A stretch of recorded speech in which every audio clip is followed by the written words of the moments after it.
folks, welcome to 2 Beer Minimum with Liz and Cakes. I'm Liz. I'm Cakes. This is the beer. This is the beer. We're here at episode 2 of 2 Beer Minimum, your beer education through shenanigans, and we're here to talk to you about pub etiquette. So, here we go. Pip pip cheerio, I Gabba here to talk to you about pub etiquette today. I was drinking when you did that, so it could have ended really poorly, but it's under control now. It's under control. All right, so just to give you a brief understanding of what pub means, it is short for public house, and it's an old Britannia term. So, you know, all those British Isles over there. It's really your neighborhood living room. That's what the pub is. It's like someone opened up their house, made it public, and we're serving beverages to you, our public. Right? Absolutely. Now, just because we are the neighborhood's living room, that doesn't mean you have to come here to order a beer. We have plenty of water. We happen to have a really great pub root beer that we keep on tap. And then we also have other sodas, so you don't have to be drinking alcohol to come here. Or you don't even have to bring drinking beer. This is a hard cider that I'm currently drinking today. Gluten-free, folks. We like you too. Now, at a pub, there's no table service. We have signs posted all over our pub here at Wooden Legs Brewing Company in Brickney, South Dakota, that you need to come to the bar. Just walk on up and give us your order. We're not going to come around to you because we are a pub. You need to come to the bar to get your beer. Essentially, get off your ass to order your drink. Yes, exercise and beer all at one time. You work out, drink beer, folks. That's right. And when you walk into the pub, assess your surroundings. If you're not hip to the pub jive and you're a newbie around here, take a look around. Understand the situation you're walking into. See how busy your pub keep is, and kind of see where the best spot at the bar is. But Liz, what are the not best spots at the bar to stand? Oh my God, the not best spots at the bar are a little bit more obvious than you would anticipate. Where the POS system, the point of sale system, where your bartender is punching in all of their orders and getting money, not the best place. Or if it is, still wait your turn. Just because you stood directly in front of me doesn't mean I have time for you directly in front of me. Also, don't stand at the service station. If there is some sort of service station, so say you're not at a pub, you are at a bar that does have a table service, don't stand there. That's heavy traffic and you're gonna get in the way. Correct.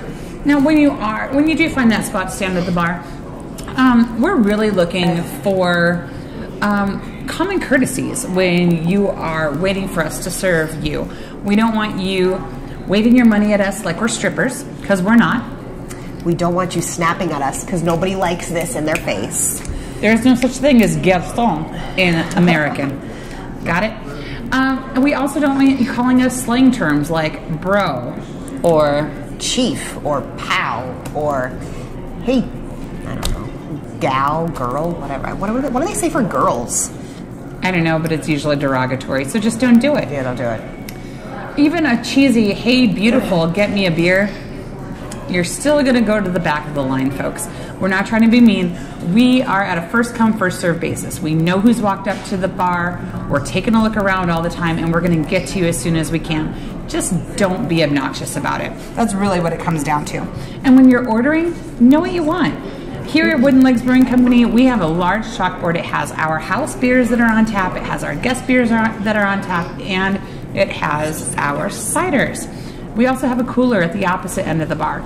Take a look around and see what you want. But also here at the pub, we will give samples. So if you come out to the bar and you're not really sure what you're into, we'll go ahead and help you. But you have to make sure that we have the time to do it. If you're here on a Friday, Saturday night, and all I have time to do is say, here's a beer, give me your money, because that's what it'll come to at some points. I don't have the time to give you 5 samples of all these different kinds of beer. I'll try my hardest, but you have to understand that you're not really getting the best service in that situation. Correct. I mean, we're really here for the new guys. We want to give you the best beer that you've ever had in your life, and we're willing to give you as many samples as we really can. But if we're busy, you have to be understanding, be open-minded to the beers that are here on tap. We're going to give you stuff that is completely out of your comfort zone to try. Just be open-minded about it. We don't mind if you don't like it. We're willing to work with you from that, but just be open-minded about it. And with that, when we come to you, have your card or your cash ready. Most pubs are cash only, or at least a cash minimum if you're going to run a card. So have that ready, and just be ready to pay. Be ready to know you're going to start a tab. Even if you want to pay cash later, if you want to start a tab, we're going to need a card. Additionally, don't run your card for every single beer you order. So help me God, we don't want to run your card 3 times for 3 different beers that cost you $4.50. That's just ridiculous.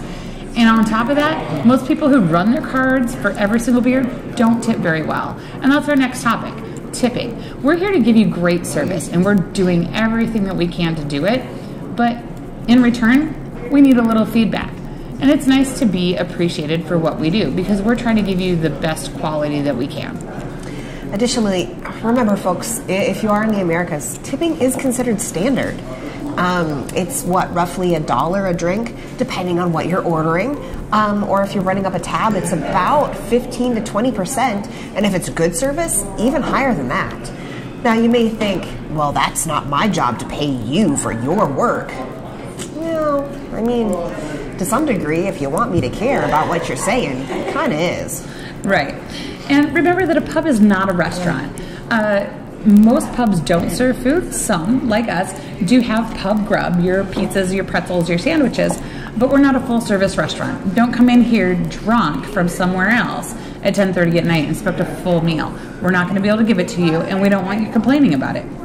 Also, don't come in at noon expecting somehow that I have everything under the sun for you. I'm not a restaurant. I have some food, and you can certainly get a good-sized lunch here, but it might not be everything that you'll get at a typical restaurant. Right. Now with a pub, the conversation is very easy flowing. You can walk up to anyone at the bar and talk to them. It's not formal. You don't have to introduce yourself and say what you do. Ask about the weather. Ask about the sports team. Ask about anything. It's really free-flowing around here. People that want to be alone are going to sit at the tables. People who want to talk are going to be at the bar. But at the same time, not everybody wants to talk to you or hear everything you have to say, including your bartender. I'm not your consultant on everything. And I'm not your wing woman. And I'm not your best friend. But we're going to be pleasant, and we're here to talk to you. We love hearing stories from our customers and adding to our own stories. But just remember, if we're busy, it's not that we're trying to ignore you. We're trying to serve everybody else at the bar equally. Exactly. And on our final note, we're going to give you the don't be a dick, non-douchebaggery clause. At closing time, be considerate. We don't want to be here all night either. We've given you our time while you're drinking your beers and enjoying it. We've given you a listening ear. But when it's time to go, it's time to go. I mean, when it's time for last call, you got about 5 minutes to come up and order a beer before I'm going to tell you, too late, guys. And once you do get that beer, you got roughly 20-ish minutes to drink it up and get out. It's not because we're trying to be rude. It's just, it's not worth it for the people who own the place to stay open for one person, which again isn't being rude. That's economics. And listen to your pub keep. If we hear you being loud and we think you're being drunk and obnoxious and we're too busy to deal with it, we're going to call you out and ask you to leave. Don't fight with us. We've got the cops in our back pocket. I mean, really, we're here to do what's safe for everyone in our establishment. So if you're being the douchebag, you're going to be called out. Just listen to us and follow along. Or apologize. Help us see your point of view. We might let you continue to drink. Ultimately, folks, it just comes down to that one simple rule. Don't be a dick. Don't be a dick. That really is a simple rule. So on that, let's go into some happier business. We just finished up our Irish breakfast for the year. Oh my God, it was so good. I ate it. I was happy. I passed out. It was like the best food coma of my life. Yeah, this was Liz's first and my third experience with Irish breakfast. We fly in those meats fresh from a great Irish butcher in New York. We serve them up hot and delicious, and you get a side of beer. You cannot go wrong. The bangers and the hashers and the white pudding and the black pudding and the eggs and the toast and the mushrooms and the tomatoes to die for. Best meal you're going to get in town all day, if not all year. I mean, seriously, and I'm a foodie. I'm telling you, I look forward to this all year long. Really? Does that mean I have a whole year? Like, you got to wait a whole nother year. A whole nother year yeah, for that? it stinks. That's so it sad. stinks when you're coming off the high. So sad. But with that, we try to do events around here all the time, and so April 9th we have NOLA night coming coming on. We are going to be flying in a bunch of crawfish from the Louisiana folks, Cajun everything with beer. With beer. With I beer. also haven't worked side either, so I'm kind of excited. I've never had crawfish, so I'm kind of nervous. They're good, but you gotta suck the heads out, folks. It's a true thing. No, it is a true thing. It's just, you know, whatever. Sucking the heads out makes her blush. Regardless, on to the beer chat of the day. What have you had today, Liz? Oh, sweet Lord. That's not a name of your first beer. No. Close, though. Kind of, actually. It's called Fallen Angel from Empyrean, which is Lincoln, Nebraska. It says a smooth, sweet, and seductive session ale. Seductive? I don't really feel very seduced. Maybe I was drinking it wrong. You were wearing the wrong attire. Oh my. More satin and lace next time. Okay. Anyway, this is a session stout. It's a sweet stout, so it's just really smooth, sweet, easy drinking. It's not overly roasty or overly bitter like some stouts can be. I do love those stouts, so nothing wrong with that. But if you're looking for something that's just kind of nice and rich, that's going to be a great one for you. Following that, I had from Odell out of Fort Collins, Colorado. I had their Runoff, right? That's what it's called, yeah. Runoff Red IPA. If you're looking kind of for an introduction to the hoppier stuff, this is a good choice because it's still really malty. It's not overly bitter. It's just kind of, it's another session style. Like, it's not anything that you can't have 4, 5, 6, or more than you should be able to drink of. Following that, I did have a cider because I cheated the system a little bit. It's Ace from California Cider Company. It is a pineapple hard cider. Not quite as pineapple-y as I would like, but it has a little bit of that pineapple tartness at the end. But it's still nice and sweet, not super gut-rotty sweet, just kind of like pleasantly sweet. So always a good choice to go for a cider in the middle. And then following, I haven't gotten too far into this one yet, but it's one of my faves, Black Hills Schwartz beer. Schwartz beer? May the Schwartz be with you. May the Schwartz be with you. Spaceballs. All right, sorry. From Wooden Legs Brewing Company out of Brookings, South Dakota. This one is a black lager. So it's, again, it's a little more, I'm just following that session route today. But it's roasty and delicious. This batch has a little bit of a funk to it that I'm excited about. I like things that are funky. Yes, you do. I agree with that. So for my first, I started with this Sprecher Black Bavarian style lager out of Milwaukee. It was really delicious, very smooth with just a hint of roastiness. So I'm not going to say super coffee flavor, but just a hint of it. Oh, and I'm knocking shit over. Oh my gosh. You wonder why we have notes in front of us? It's because we start drinking and I really need them. Secondly, I had this Nebraska Brewing Company Brunette Nut Brown Ale that is lovely.